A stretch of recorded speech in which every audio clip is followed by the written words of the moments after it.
Good Thursday, Dog Nation. This is Brandon Adams, the host of DawgNation Daily, the daily podcast for Georgia Bulldogs fans, presented by Marco's Pizza. And as you know, we have got a lot we've got to cover here over the course of the next little bit together. Let me do some bad news, good news off the top. Bad news, this is one of those days in which we kind of have to go a bit out of order a little bit. It's going to be a little bit of a disjointed sort of collection of content here today. But the good news is that's all being done so we can accommodate a special Thursday appearance for Jeff Sentell. Jeff, not normally with us on Thursday, going to be with us here today because he can give us some additional context on what, as you know, is the big story here today, the fact that Georgia quarterback Jake Fromm suffers the injury to his non-throwing hand on the lake here on this 4th of July week. So we got a lot to do on that today. Jeff Sentell will give us his perspective. We're glad you're with us as DawgNation Daily, presented by Marco's Pizza, begins right now.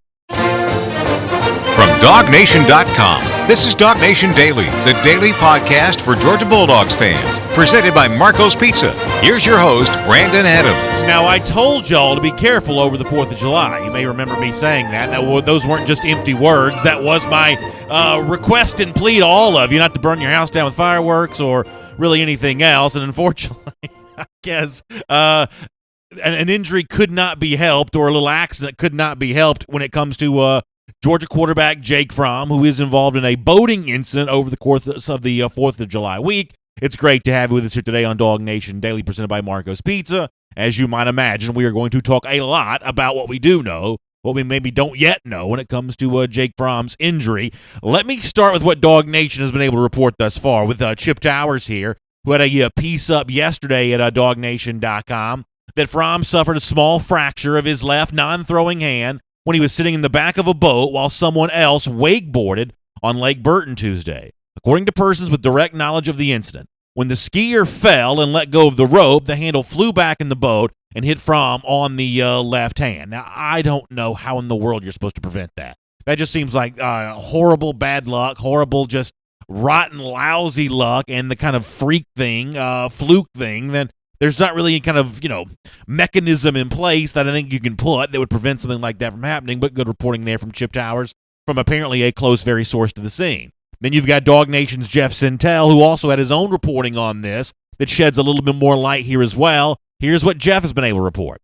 That Fromm's injury was described to DawgNation as a fracture in his non-throwing hand, but it's being treated like it's a bone bruise. It'll not require a hard cast, in other words. Fromm is expected to proceed business as usual for the Bulldogs and will still be doing his voluntary 7-on-7 work with his teammates, and Jeff means this week when he says that. That's DawgNation's Jeff Sentell. So while apparently, according to Jeff, Fromm not going to be wearing a hard cast, if you're watching us on video, you do see our buddy Blind Eddie, the unofficial mascot of DawgNation Daily, as a way of being in solidarity with Jake Fromm, is wearing a cast, also on his non-throwing hand here as well. So Eddie's not going to take his cast off until Jake Fromm's hand is fully healed here. It's just a way of sort of remaining solid and in solidarity with the Georgia quarterback.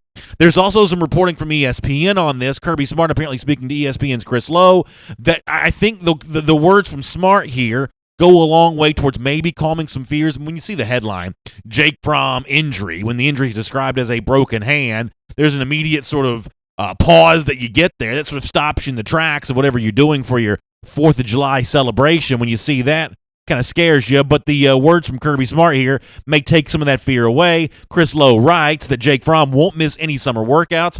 Georgia, easy for me to say. Let me try that one more time. Georgia coach Kirby Smart told ESPN on Wednesday. Lowe goes on to write that Smart termed the injury as, quote, insignificant, and said that Fromm already had resumed throwing, which sort of matches the reporting that Jeff Sentell provided right there. So that's sort of the latest on this. Chip Towers describes the nature of the boating incident.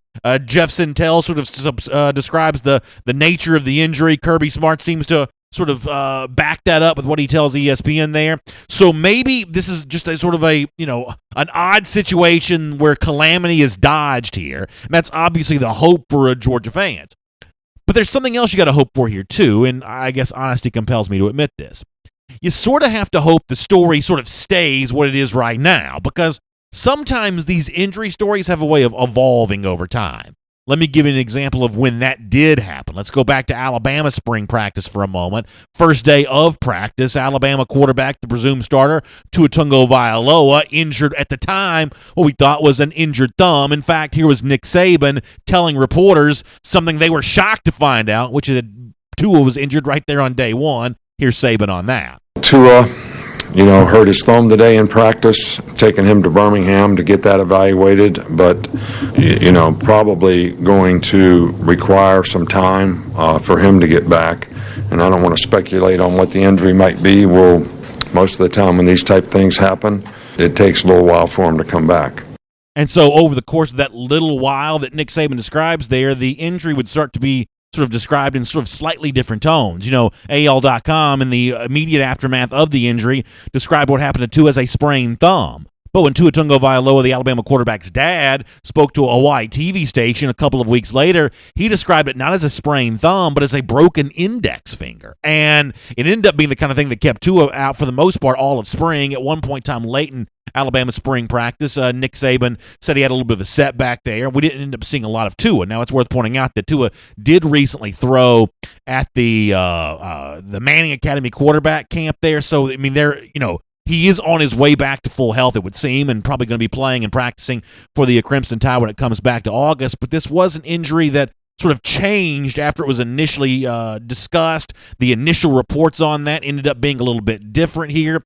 Now, what makes the Tua situation far different from Jake Fromm, and this cannot be stated enough, is that Tua Tagovailoa's finger injury, apparently a broken finger, happened on his throwing hand, which is an altogether different scenario than what Jake Fromm is dealing with. His fracture to the non-throwing hand here, apparently so insignificant, to use Kirby Smart's word, that he's able to kind of go back out there and even be a part of voluntary 7-on-7, throwing the football even this week in the immediate aftermath of the injury. And as I said, for Georgia fans, they hope that story doesn't change. They hope that more information doesn't lead to, oh, yeah, there was a minor setback here, and oh, yeah, maybe the initial diagnosis of the injury was not quite what we found out to be. That's the thing that Georgia fans sort of hope for here. And I guess there's a weird irony in that the three quarterbacks, presumed starters for the three presumed best teams in the SEC, are sort of all dealing with their own versions of injuries right now. We've obviously talked a lot about Jake Fromm and the situation that he's going through based on this week.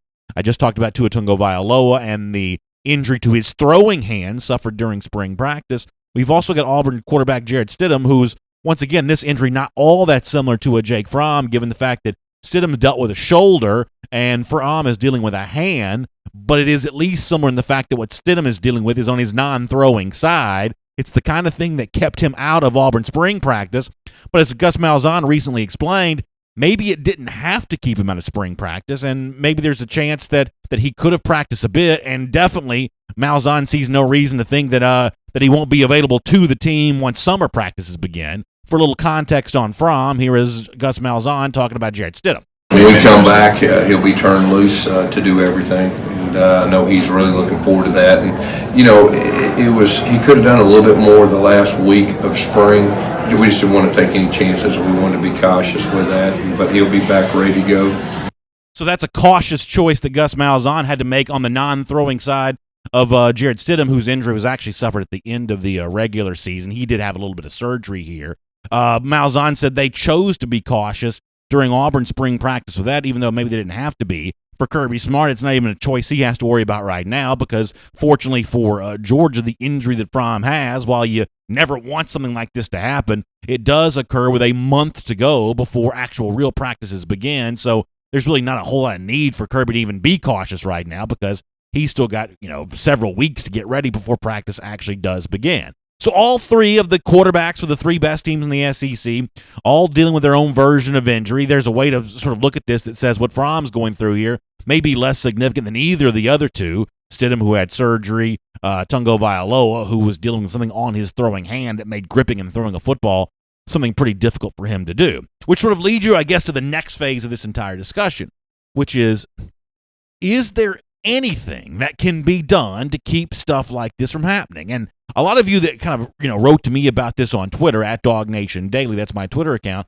A lot of you had sort of joking responses to this about wrapping these guys in bubble wrap, or, some of you took more serious, tacks of, hey, you gotta prohibit all of this sort of motorized vehicle activity during the summer. Thinking back to when Sony Michel got hurt a couple of years ago. You just got to stop all of this. None of this can happen. These guys just need to stay 100% football all the time in the summer, getting ready for practice to begin. And I just don't think you can do that. I think that's sort of an impossible rule to enforce. First of all, and you don't want to be the kind of head coach on the recruiting trail that's known as the guy that's trying to keep any of these guys from having fun. I mean, bad luck is going to happen. Bad luck is going to be the kind of thing that you just sort of bump into from time to time. And based on the description of what happens with Fromm here, you can't fault him for what goes on. He's with friends on a boat on the week of the 4th of July. I think for a lot of people, you'd say that's exactly where you do want a young man to be that time of year, enjoying this time in his life and getting ready for the football season. There's no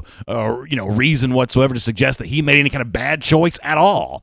Bad luck just seemed to have found him here in this case, and obviously Georgia fans gonna hold their breath a bit when a guy like this goes down with injury, because he's clearly very important to this team, potentially. He certainly was in 2017. I guess for now, though, the only thing we can do is trust the reporting we have on this, which makes it seem somewhat insignificant. Trust Kirby Smart and his own words, which makes it sound like Jake Fromm's going to be fine, including here this week as he's throwing with some of his teammates, and then we'll all see where this story goes from here.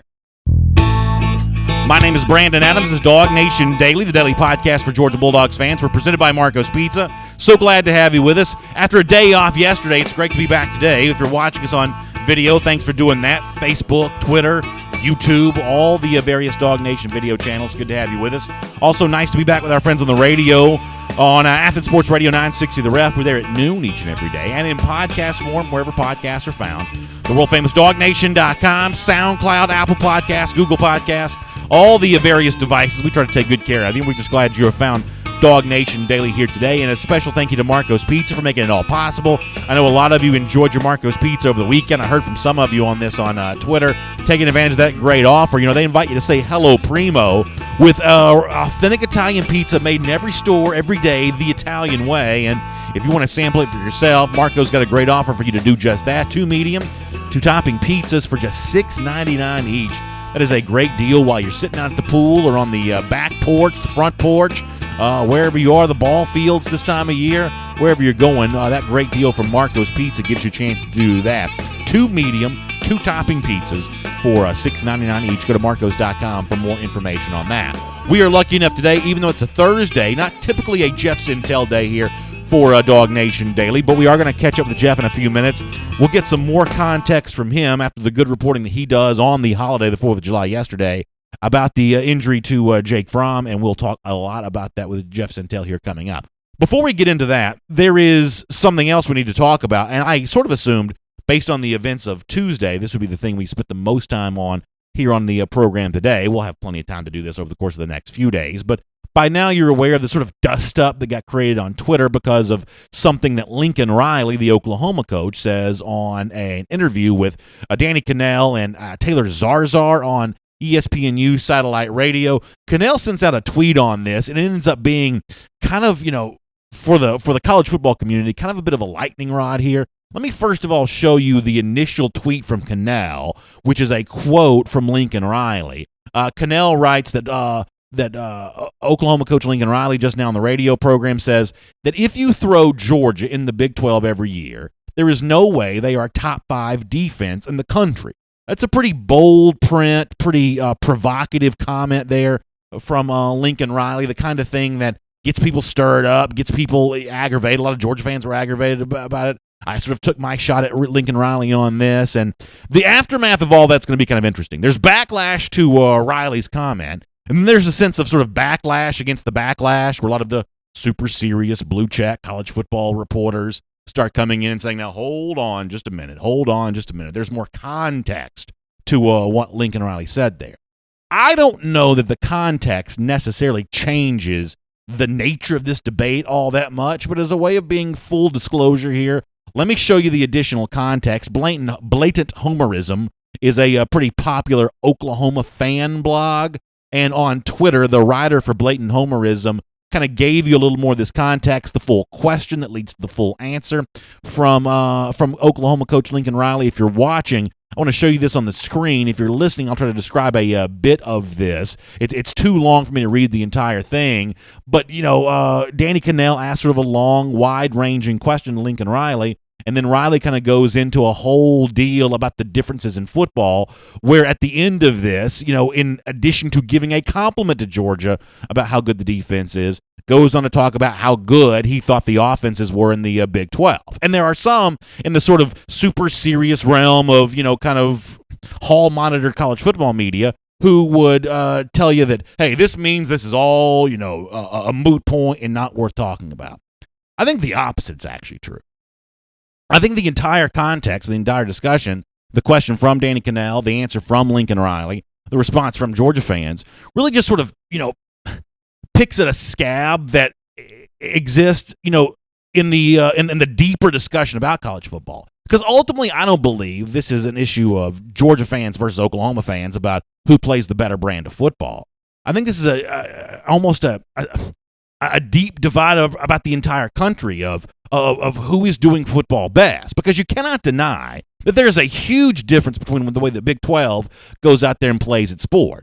They like to think of themselves as innovative. They sell themselves in the recruiting trail as being that way. You better believe that when Lincoln Riley makes his pitch to Jaden Hazelwood, and he's done it, he talks about how much smarter of an offensive mind he is based on the points they are scoring in comparison to what Georgia's doing. Georgia, on the other hand, when they talk to similar recruits like Jay Hayes, the defensive lineman that they flipped from Oklahoma, the graduate transfer from Notre Dame, you better believe that they spend a lot of time talking to him about you don't want to go there and play in that pillow fight lead of the Big 12. After all, they're not putting very many people in the NFL draft. So the deeper, larger context for what Lincoln Riley says, I think only makes the debate over this issue more intense. And over the course of the next couple of days, I think we'll probably talk a lot about that. But for now, let's get back to the news at hand. Let's talk to Jeff Sentell about the injury suffered by Jake Fromm. Good to have you with us here on DawgNation Daily, presented by Marco's Pizza.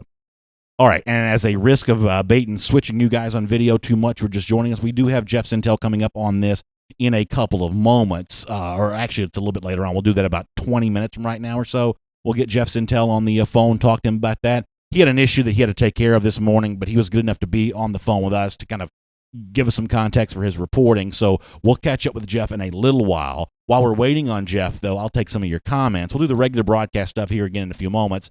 So if you want to talk about Fromm, we got time to do that. I'll be able to sort of answer, everything I can about that. If you want to talk about the Lincoln Riley, Georgia stuff, the dust up from Tuesday, I'm certainly open to talk to you about that as much as you want. We'll be kind of loose and sort of structureless here for a few minutes as we get ready to welcome in Jeff Sentell here in just a few minutes. So while I'm saying that, let me pull up comments here and we'll get off and rolling here on this Thursday. I do hope you all had a very happy 4th of July. It was a great time for me with my family and friends. We really enjoyed ourselves yesterday, and hope that you had a chance to kind of do the same thing there.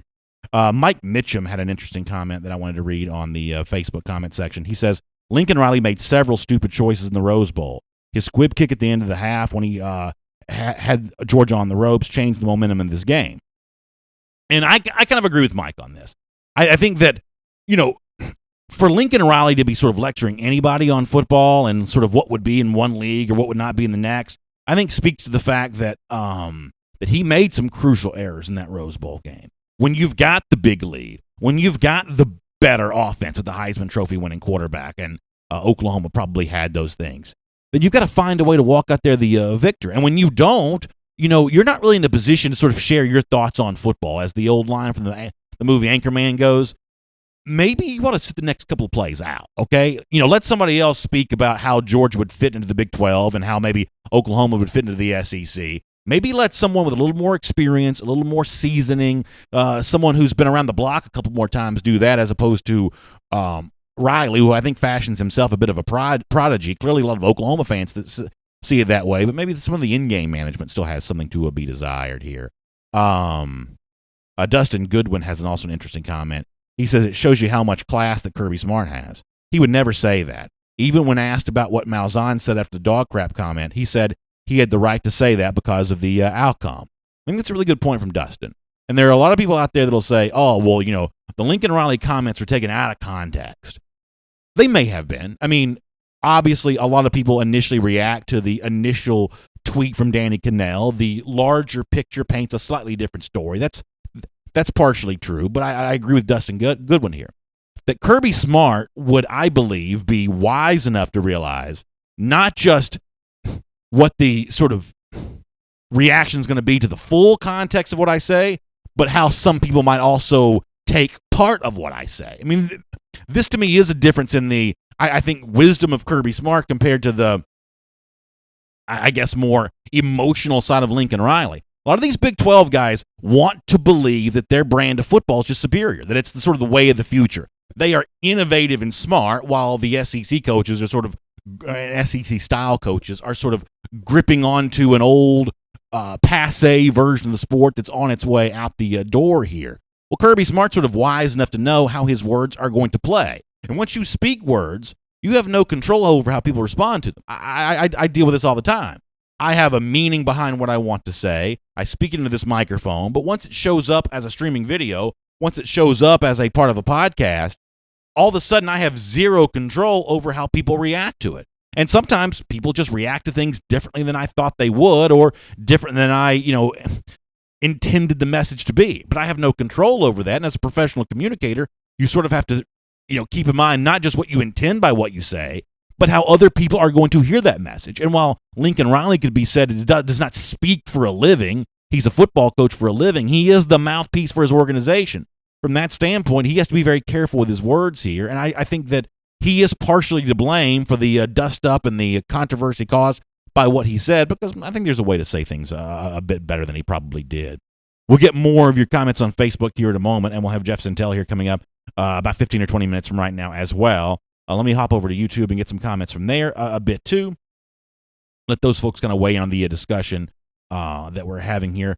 To Daryl Scott on YouTube, and I hope I pronounced Daryl's first name right, says, a long-time listener, first time catching the show live. Well, to Daryl, we really appreciate you being here with us today on the live video version of our program. Thanks for listening to the podcast or checking in however you do, but we appreciate you being here with us live as it happens right now. It's fun to have you here. Alexander Rain also welcoming to Daryl to the show, which is a nice thing to do there as well.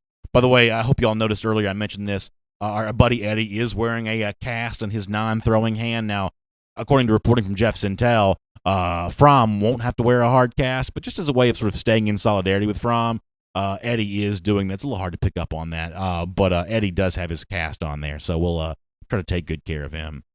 Larry Young says that he watched highlights of the Rose Bowl again last night. I know which team was better. And I think Larry is kind of right on this, and this is one of those things that we're going to talk about, I think, a lot over the next couple of days. I think a lot of people would assume that I have some sort of bias in favor of Georgia in comparison to Oklahoma in this discussion.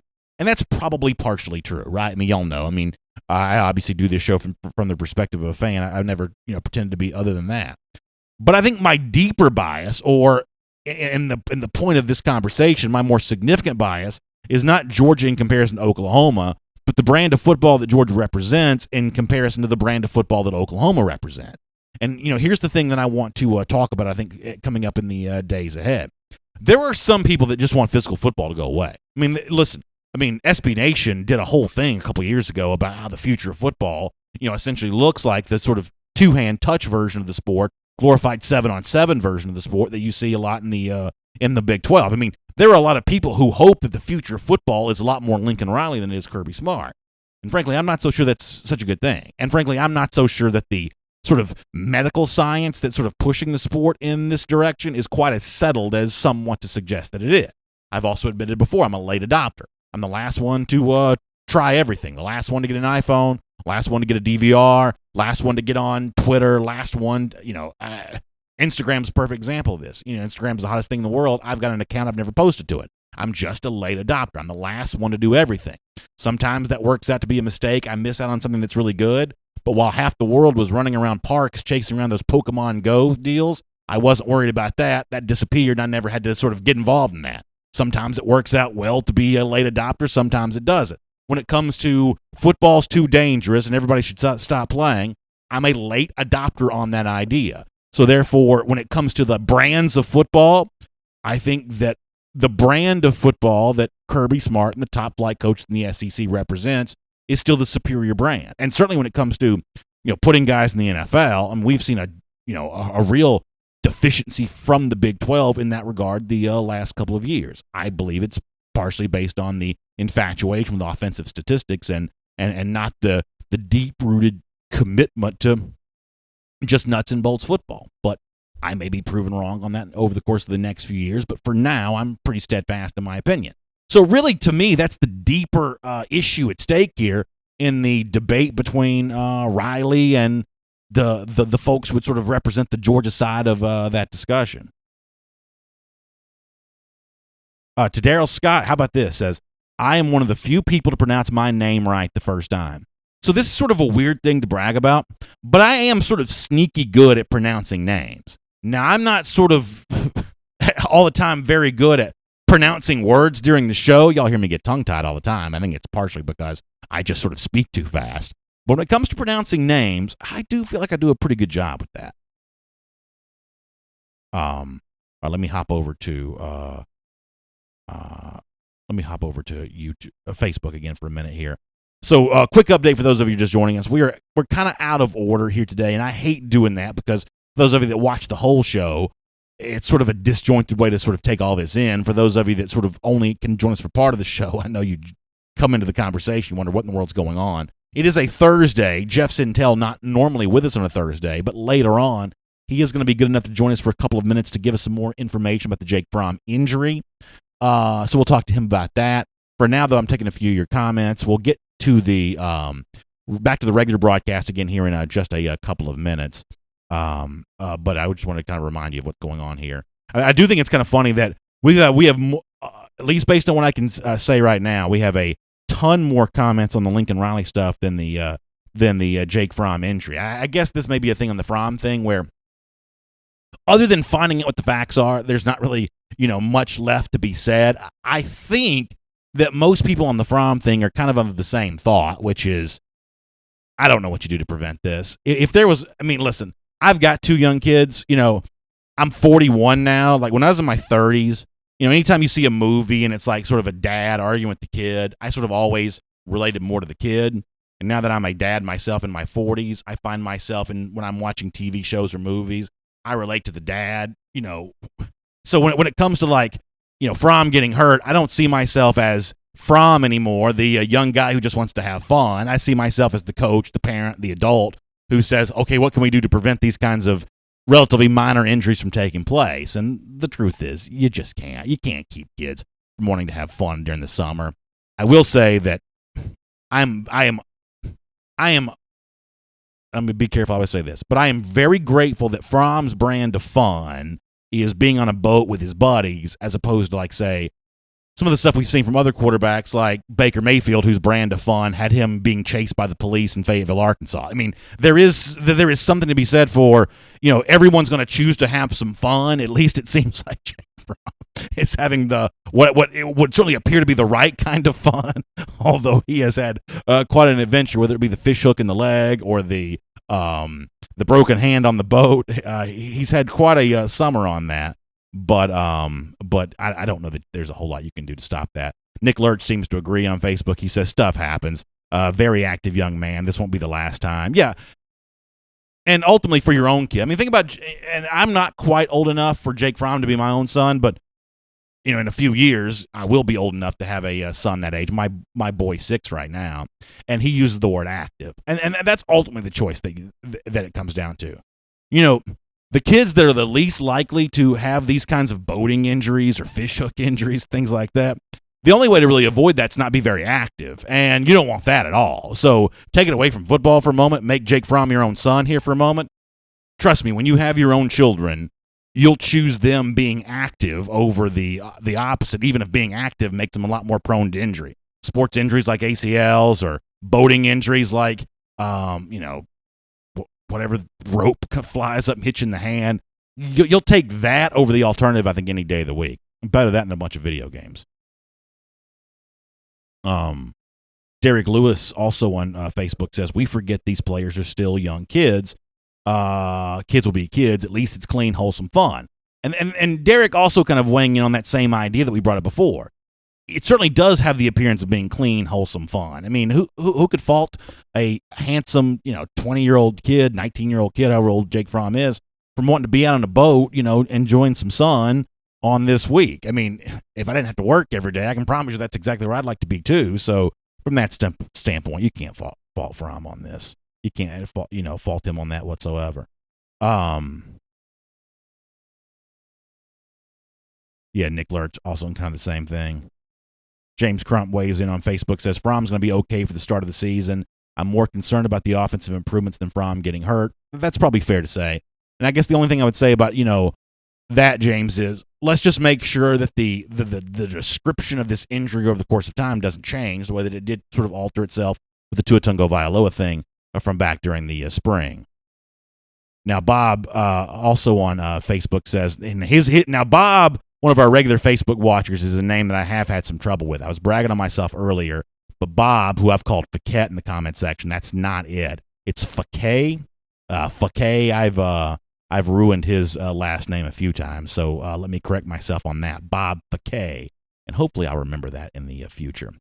All right, so we have a lot of comments coming in, and we're going to have time for some more of these later on. Great question, too, by the way, coming in from, let me find this one.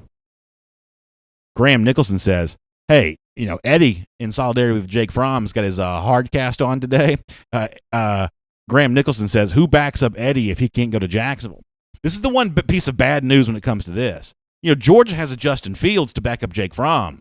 There is no 5-star backup to Eddie. If Eddie goes down, we essentially have no backup. We have no replacement.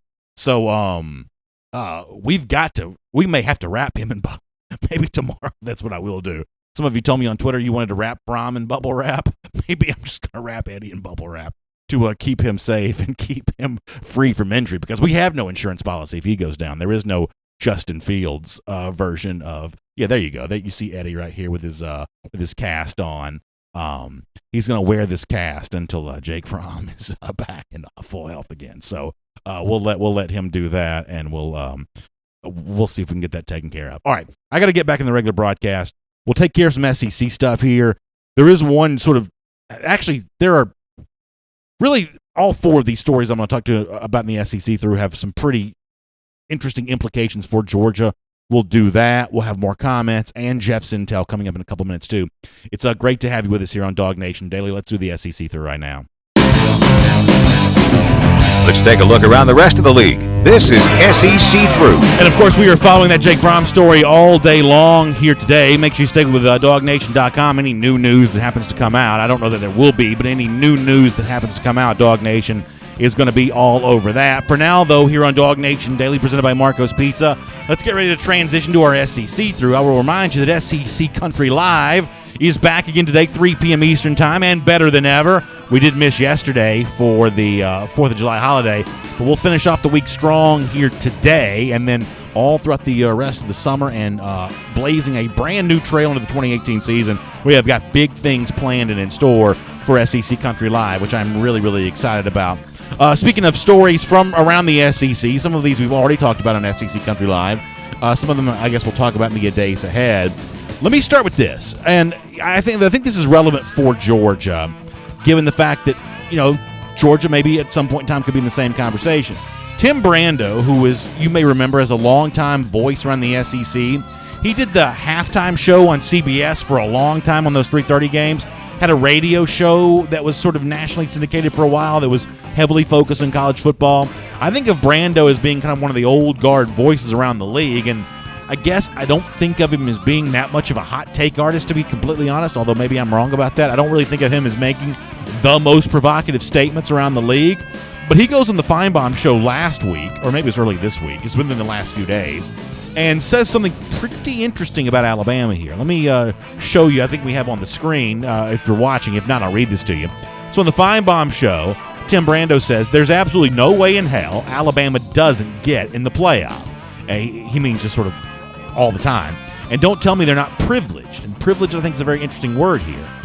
Brando says they'll shame Georgia's schedule, but not Alabama's. It's sickening and pathetic, but nobody wants to take on Nick Saban. So how about that? In sort of a side-by-side comparison, Tim Brando sort of, in a way, sticks up for Georgia. Georgia's gotten some criticism for its 2018 schedule. There is no high-profile non-conference game. Notre Dame is not coming back to Athens again until 2019. And he says Georgia he uses the word shamed for its schedule, but Alabama doesn't get shamed for its schedule, and that he essentially says that Alabama gets sort of an unfair benefit of the doubt, sort of punched its ticket right into the college football playoff. I don't think that that Tim Brando is 100% right on all of this, but I don't think he's 100% wrong either. I mean, it was an eye-opening experience for me last year when Alabama was given access into the college football playoff as a non-SEC champion, putting not just 2 SEC teams in the college football playoff, but 3 teams from the Deep South into the college football playoff. I thought that was a step that the College Football Selection Committee would not do. They did that for Alabama last year. It goes on to be a national championship, so to a certain extent, the committee would appear to be validated by that. It's important to remember here in the Nick Saban era, that's twice that Alabama's been granted access into the college football national championship story. Back in 2011, it would have been the BCS. Here in 2017, it was the playoff committee, despite winning the SEC. That is a sort of a level of good fortune that most programs can't get. Now, I guess a defender of the committee might say, well, the alternative in 2017 was Ohio State, who had also been given what some people would describe as free passes into the playoffs over the course of the last couple of years. And in 2016, it did not work out well for the Buckeyes. They got clobbered by Clemson. So setting up a rematch with Clemson in 2017 didn't maybe make a whole lot of sense, given the fact we had just seen that a year ago. But I don't think that Tim Brando is 100% wrong when he uses privilege for Alabama. They are an established brand, and established brands just have a level of cachet other programs don't have. It's also worth pointing out that Georgia is looking to establish that, and if there's a debate about Georgia in 2018, how much good favor do the Dogs build up for themselves in 2017? I guess that remains to be seen. Speaking of Alabama, a recruiting story to get to here. Alabama does get a commitment from 4-star defensive lineman Byron Young. Young was a name we mentioned recently on DawgNation Daily as one of those defensive linemen that Georgia might turn to after losing out on, I don't even know if you could say they lost out on Jason Jones, but there have been some high-profile misses for Georgia among defensive linemen. Byron Young was one of those guys that has shown up as a recruiting target for UGA. He chooses Alabama here. I still think it's fair to point out that Georgia needs success with its defensive line recruiting, but it's also likely that Georgia will get that. I think that Trayvon Walker is still probably heavily a Georgia lean. I think Georgia looks really good right now with some of those 2020 prospects, and over the course of the next 2 cycles, I think Georgia's going to be just fine there. But this is one of those positions that when it comes to recruiting, Georgia fans are paying close attention to, probably with good reason. 2 other quick stories to get to here. Jacob Copeland is now officially at Florida. 24/7 Sports had some reporting on this earlier in the week. Copeland was one of those sort of remaining holdouts there, kind of like we've seen at Georgia over the last couple of years where, most of the incoming freshmen show up in early June. You got 1 or 2 stragglers, and on message boards, that becomes a big topic of conversation. Well, Copeland was that version for Florida, and this is probably a big deal for the Gators because he's probably going to play here. The one position group that may be a real strength for Florida on offense may be wide receivers. You may say that about the defensive line for the Gators, but on offense, the one group they may be able to lean on here, and maybe the only group on the offense they can lean on, is that wide receiver core to go along with the transfer Van Jefferson from Ole Miss, Tyree Cleveland, who's a pretty good player. I think there's a chance that Copeland plays here, so getting him on campus and all the Florida signees now accounted for, that's probably a pretty big piece of news for Florida fans, and something that Gators fans would probably consider as good news. And then finally here, ESPN, we talked about this earlier in the week, did its most exciting player for each of its preseason top 25 teams. We talked about DeAndre Swift and his role in that regard for Georgia. The name that comes up from Auburn, though, who is also in the preseason top 25, is the wide receiver Devin Barrett. Now, I think this is an interesting case for Auburn. Barrett recruited as a running back, but when you had the Hastings injury and the other injury, Eli Stove's injury, both those guys dealt with injuries during the spring practice. They moved Barrett from running back over to wide receiver, which gives you an idea that Malzahn's got some talent he can play with there, but I think it also speaks to what Auburn really needs here this season. Jarrett Stidham, if he's going to step up and be not just one of the best quarterbacks in the SEC, but one of the top quarterbacks in the country, I think Auburn needs more from its wide receiving core, and I think that Devin Barrett's one of those guys that may try to give that to the Tigers. I guess that'll be a storyline worth watching here in the fall as the Dogs and Auburn get ready to do battle with each other in November, and for now, we'll make that your SEC through. And here on DawgNation Daily, presented by Marco's Pizza, every day at this time we do our Dog Day Q&A, and I kind of wanted to piggyback off of what we were just talking about there when it comes to the most exciting player for Georgia, ESPN talking about the most exciting players for all of its preseason top 25. To sort of take our mind off, whatever may have happened with the Jake Fromm injury here for a moment, let's turn our attention to something a lot happier and a lot more fun to talk about. Who do you think is the most exciting player for Georgia this season? Swift, as I said, got the nod from ESPN, but he was certainly not the only candidate you could have picked there. I think Justin Fields, in that brief window of time that he may be playing, has a chance to really amp up the excitement level for UGA. I think McCole Hardman, every time he takes a kick, he's not going to be doing that fair catch deal inside the 25 very much. He's going to be looking to get involved with some big runs here. I think that's a name that could also come up in a discussion like this, or maybe there are others here as well. Terry Godwin, maybe someone along those lines. Who do you think the most exciting player for Georgia will be here in 2018? We'll make that the subject of our Dog Day Q&A here today on DawgNation Daily.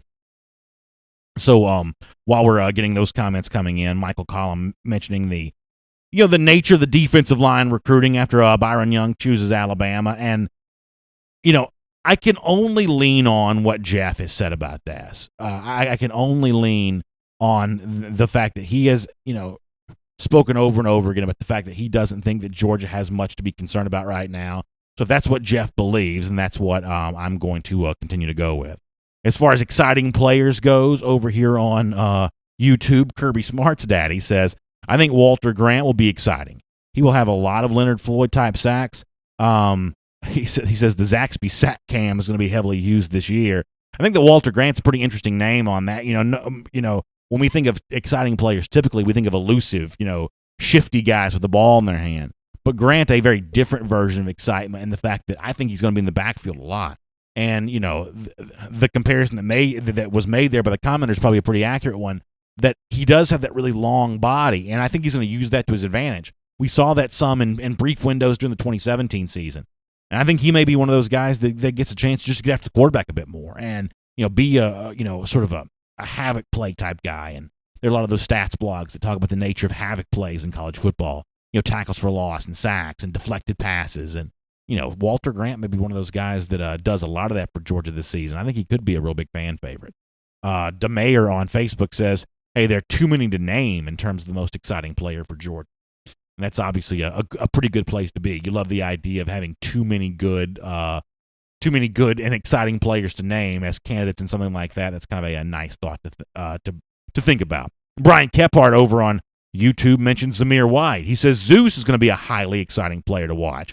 He's coming. Yeah, I think that a lot of Georgia fans are aware of that in a way that the national media hasn't quite caught on to yet, that Zamir White is going to be probably healthy and probably contributing to a lot of Georgia's exciting plays here this season. All right, as we get ready to wrap up here today, let me remind you that I mentioned Florida a moment ago. We love to do our Gator Hater Countdown here on DawgNation Daily, and 114 days from right now, Georgia goes back to Jacksonville for the world's largest outdoor cocktail party. We think they get another win over those lousy, stinking Gators. It's our Gator Hater Countdown. We do that every single day here on DawgNation Daily, presented by Marco's Pizza, and we're certainly glad to have you here with us to do that. We are back on sort of a normal schedule here for the rest of the week, so tomorrow's Friday, but we will be here live on video streaming at 10 a.m., radio show normal time, podcast normal time, back on a normal time here today for SEC Country Live as well at 3 p.m. Eastern time. So there is a lot to talk about. I think one of the things that we'll probably do here over the next couple days is kind of get more into what I think is the deeper story behind this Lincoln Riley comment about Georgia and its defense. I think there's still more to be sort of uncovered there, and of course plenty more on Fromm when it becomes available. We'll see you tomorrow. And for those of you with us on video, as we said, we're kind of out of order here a little bit today, but we are lucky enough, though, to do this for a very good reason, because before he gets ready to go on vacation, Jeff Sentell takes some time to update us on some of the reporting he did on Jake Fromm yesterday. So without further ado, let's welcome Jeff Sentell right now. From Athens and across the SEC or wherever the recruiting trail may lead, here's a DawgNation.com insider. It has been a busy time for Jeff Sentell. He did, just some outstanding reporting at the opening in Frisco, Texas this week. I love reading every word of it, and I think that he and I will probably be talking for weeks about everything he had to say and everything that recruits told him while he was there. But then he comes back, and right before he gets ready to go on his own vacation, the Jake Fromm injury story breaks on the 4th of July, and Jeff hopped on the old computer and did some good reporting on that, and he's good enough to give us some additional context for that here on DawgNation Daily, presented by Marco's Pizza. So, Jeff, let me first of all, thanks for being with us here today on what is sort of not a normal day for you to be on the program, but obviously you are close to the story, and we appreciate you speaking to us about it. How are you doing today? Hey, guys. I'm great, actually. Hope everybody's well. Brandon, that was not my first time, but anytime when you're in the reporter tribe and you have to write your story off of your cell phone, which is what I had to do at a big 4th of July event with friends and family. Anytime you got to write one of those suckers off your cell phone, it's a little bit harrowing. Yes, it is, but no typos that I saw, and certainly plenty of intriguing information there. So whether it was done on the phone or the old typewriter, the big laptop computer, whatever, you certainly got the job done there. And I guess let me just ask you this: when we read your reporting on this, you kind of describe this, based on your sourcing here, as something that doesn't sound quite as serious as what I think at my own version of my 4th of July cookout, everyone sort of hears the initial word on this, and there's, I don't want to say panic, that may be too strong of a word, but there's clearly a curiosity of, oh my gosh, what's happening, what's going on here, and it seems like the actual facts on the ground sort of make it seem less serious than what the initial fears from a lot of DawgNation would have been. Is that fair to say? Yeah, I think, everybody's going to have their opinion. You see the funny things on the internet and Twitter about, Jake needs to be in bubble wrap, or maybe he needs to be flanked by Andrew Thomas, Isaiah Wilson, Ben Cleveland, Lamont Galliard, Jamari Salyer, Trey Hill, all those guys at all times. But, this is a young man. His love of the outdoors, his stewardship of the outdoors is something that a lot of Georgia fans revel in. I tell people a lot of times you can't have things both ways. You can have a true Georgia kid that lives in the woods and fishes and hunts, loves country music. He also went to see the Zach Brown band recently with his family. And if you ask me, I'm a parent. I got young children. I'd much rather have that young person in my household doing all of those things, which may or may not be risky on the wakeboard, rather than other influences and other things that young people can associate themselves with. I said the same thing, Jeff, and I said this to our video audience a couple of minutes ago, that, I've got a son, you've got a son, so, take this away from Jake Fromm, Georgia football quarterback. Let's say that Fromm was our own child, and neither one of us are old enough for that to be true, but one day I guess we probably will be. Yeah, you want your kid, boating and fishing and doing those things, being active. That's the choice that you would want for your son, and you'll sort of take the risks associated with that. The same thing for Sony Michel. Now, I don't love the ATVs, to be honest with you, but still, that level of, activity, you'll take that over sitting in a basement and playing video games all day long. You'll take the one trade-off over the other every day of the week, right? Yeah, and I just think the thing that makes it so harrowing, and everybody's going to wonder about when is he available. Is he missing any sort of off-season lifting type thing? Well, I do know that Jake plans to be working in what's called an air cast today. There is the teamwork that you can call it voluntarily or involuntarily in air quotes if you want. The team does that the entire summer.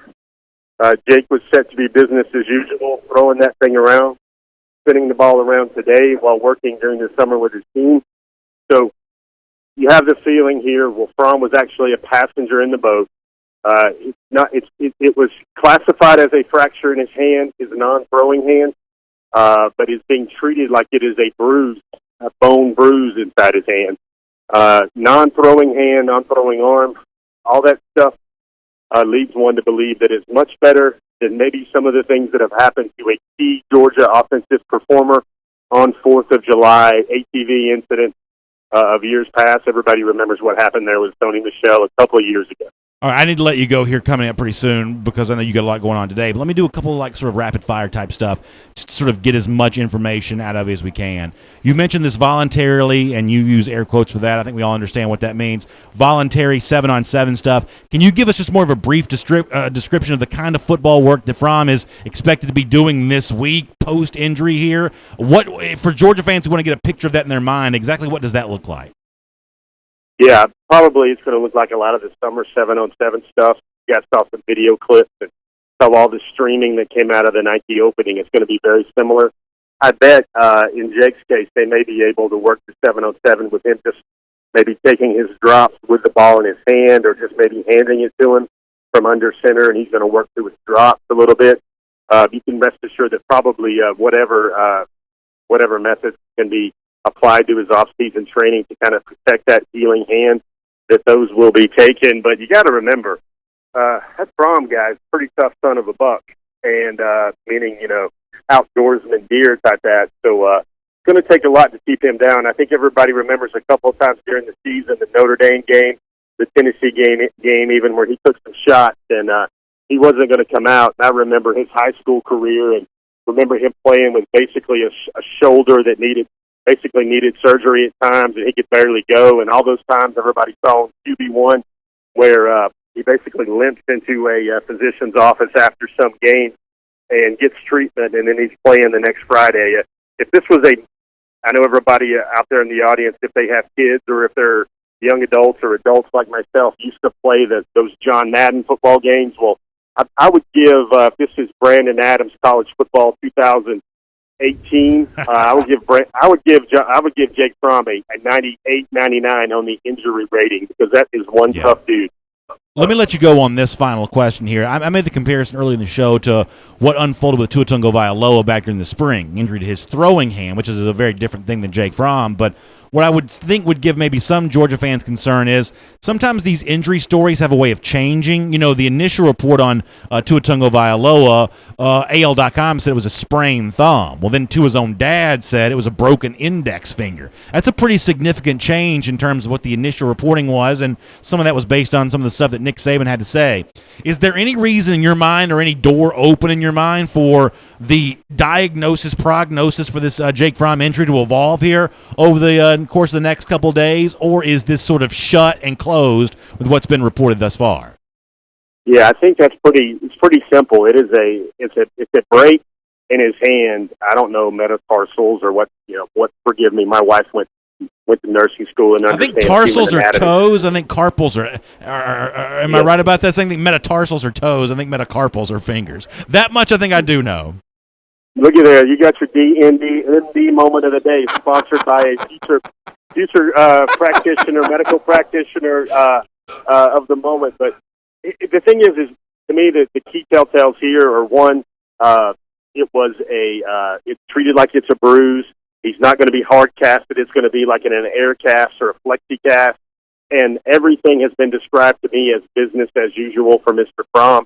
He's going to go out about his business like he has a 100% healthy, non-throwing hand. And the other segment of the Fromm family that maybe also brings up a level of apprehension is also the house up in Athens. I was also told tree fell on it recently during storms, and a lot of the guys were up there this week, kind of chainsaws and everything else, clearing logs and clearing the debris from that incident as well. So, all things considered, you've still got a healthy quarterback, but the big picture and maybe the 10,000 feet and below sales view of this whole situation is it says, okay, should something happen to Jake Fromm, Georgia at least has Jake Fromm, Justin Fields waiting in the wings or in the bullpen, so to speak, take over and get some reps, because he's going to need that. He's going to need that time anyway. But at the same time, you get a mix of the yin and yang right now of the Georgia quarterback decision, and that is tremendous wealth. They're very top heavy at the top. But if this was a long-term injury to either Fromm or Fields right now, Georgia would be looking with just one scholarship quarterback as a backup option. And I'm sure everybody who was around their grills and their patios and their back deck or on a boat yesterday, this thought crystallized in their head a little bit that if you start looking at Georgia in the Austin Peay game and how Georgia needs to protect that depth chart, you can see Fromm starting out, maybe a comfortable lead is built. Fields comes in and gets some reps. But if you ask me, if that game's well in hand in the fourth quarter and Justin has played and Jake has played, it might be a situation to where whoever wins the number 3 job is working a lot of that garbage time and not the precious, second scholarship quarterback in a lot of those game time situations. Going to be a very healthy balance there that Jim Chaney James Cooley and Kirby Smart are going to have to work with there throughout the 2018 season. I think that's an important piece of analysis right there, Jeff. Really good stuff. I know you've got some vacation coming up here. We hope you've enjoyed that. Get some fun in the sun here. Thanks for being with us here today to give us a little update on this. And, of course, the next time you're on, we'll grill you on a bunch of recruiting stuff. How does that sound? Yes, sir. Everybody have themselves a good week and a good weekend, and stay away from those tow ropes, people. That is Jeff Sentell, DawgNation Daily's recruiting, or I should say DawgNation's recruiting insider, and a great friend of us here on DawgNation Daily, presented by Marco's Pizza. And I think that Jeff brings up a really important piece right there. It's a good thing and a bad thing. Let me start with the good part of this. While it does not sound like that Jake Fromm's injury is going to keep him from missing any football time, maybe even any practice time, we're still a month away from that. Let's say that he did for a moment. Let's say that it was a more serious injury that was going to take him off the field for a while. One thing we've seen from Justin Fields, the presumed backup here, is a real commitment to knowing that he is one play away. In fact, when Fields made his commitment announcement there at Harrison High School, when he spoke to the media after that was over with, he talked about that one play away mindset. You know, you are just one play away from getting in the game. You got to be ready to be able to do that. And we haven't seen any evidence from Fields that would suggest anything to the contrary, that he's doing anything other than absolutely treating his offseason as, I need to be ready when called upon. Something could happen to Jake Fromm. I need to be ready to go in there and do that, which is exactly what you want Georgia fans, what Georgia fans would want their sort of second-string quarterback to be thinking about. And not all quarterbacks are the same way. Not all quarterbacks take the same mental approach to the game. Some guys just aren't quite as ready to play. They may physically think they're ready to play, but emotionally, spiritually, mentally, they may not just be quite ready to go out there and do it. You get the sense that Fields takes that part of all of this very, very seriously, which is a great thing for Georgia. A tremendous insurance policy at the backup. But below that, at the number 3 position, it is a big old bunch of unknown. It is a real concern. So let's say that the Fromm injury, which thankfully for Georgia fans is being reported as being not significant and not the kind of thing that's going to take him off the football field. But if it was, at that point in time, you get really concerned about all of a sudden now you move Fields up as a starter, he's probably going to be fine. But what you move to the number 2 position is something that you just don't know a whole lot about. And that is not a great position to be in when it comes to trying to win an SEC championship, trying to, compete for the college football playoff. You have to have a dependable backup because at a certain point in time, a lot of football teams end up having to lean on one, at least for a little bit. And Georgia does not want to be taken out of contention because of, moving every quarterback up a spot because of an injury. And all of a sudden, it doesn't have the backup quarterback that it needs. So Jeff really sets the stage for Austin Peay, a game that many of you who are season ticket holders may be thinking about not going to. And I understand why you might not. Georgia, to the extent there is a point spread in that game, is probably like a 50-point favorite or something like that. It would seem, based on just the sort of normal drama of wins and losses and final score margin, it would seem the game against the Governors, there's not a whole lot to be provided there. There's not a whole lot of really interesting, context and storyline to come out of that game. But Jeff sets up a scenario where it's actually pretty interesting. How big of a lead can Georgia build quickly? How much of Justin Fields can we see? And can we see enough of Justin Fields early enough in the game that Georgia can then start turning its attention to what the third string option might be and getting somebody like that seasoned playing time and getting somebody like that ready to maybe contribute in a role that hopefully Georgia doesn't have to use a quarterback in. Hopefully Georgia doesn't have to think about a number 3 quarterback in a real situation here in 2018. But one of the reasons why Kirby Smart has talked a lot about quarterback depth is because the fact that Kirby Smart sort of sees all scenarios, including the potentially negative scenario of more than one QB injury, which at that point in time would put a spotlight on a player that Georgia fans haven't had reason to think about. Stetson Bennett made the choice that was right for him. He chose to move on and transfer. I think a lot of us would have maybe done the same thing in the same situation, but Bennett's transfer is sort of highlighted by what goes on with Jake Fromm. Even if it's not serious, I think it leaves a lot of Georgia fans wondering, yeah, but what if it was? There's plenty more DawgNation Daily coming up right after this. And for those of you with us on a video, thanks for letting me go out of order there for a moment. Jeff, good enough to be with us, giving us some context. We're also running overtime here just a little bit. if the folks here don't mind, let me just take a couple comments before we get ready to get out of here. But good enough for Jeff to give us a little bit of talk there and some good stuff. Let me pop over here back to YouTube here for a moment. Dapper Dan says the stadium in Athens is going to look like a ghost town after the third string quarterback comes in, and I understand why that is. That's not an entertaining, option the way that Jake Fromm and Justin Fields would be, but as Jeff Sentell just said, it may be an important storyline for Georgia here this season. Blind Squirrel Sports says that I could take snaps from under center against Austin Peay and I wouldn't be worried. If I took snaps for Georgia against Austin Peay, I would clearly have sort of the hefty lefty Jared Lorenzen vibe going on. First of all, I am a left-hander. At least throwing the ball, I'm a left-hander. I think I'd probably have to wear 22, which fortunately is now available given the fact that Stetson Bennett's leaving Georgia. So, yeah, if I played, I'd have to be the hefty lefty Georgia version, wearing number 22 with my considerable girth hanging out of both ends of my football jersey. 98 Sports Talk says, we definitely won't want to see Fields running too much.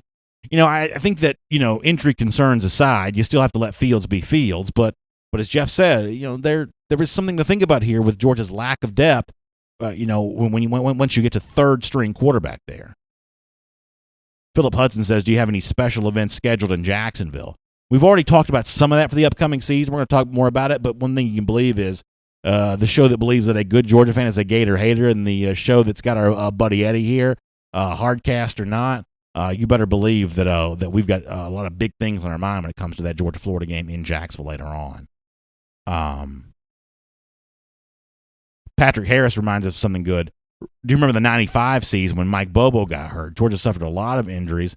By the end of the year, Hines Ward was playing quarterback. He says maybe that's McCole Hardman this year. Yeah, you never know. That'd certainly be entertaining to see. Although I think that the Georgia fans are hoping for a much better season than what 95 turned out to be. Although I think that longtime Georgia fans will agree with me that in a weird way, 95 turns out to be Ray Goff's last year. And it was, sort of in some ways, unfortunately, a typical Goff year in which Georgia didn't do very much. The fact is that Georgia was almost better than people realize. Before Robert Edwards got hurt, Georgia was on the road about to beat Tennessee when beating Tennessee on the road was a very big deal. So Edwards gets hurt, Bobo gets hurt. Georgia had a whole string of running back injuries that it dealt with that year. Had that team stayed fully healthy, a lot of those guys were some of the same guys that Jim Donnan used to great success in 1997.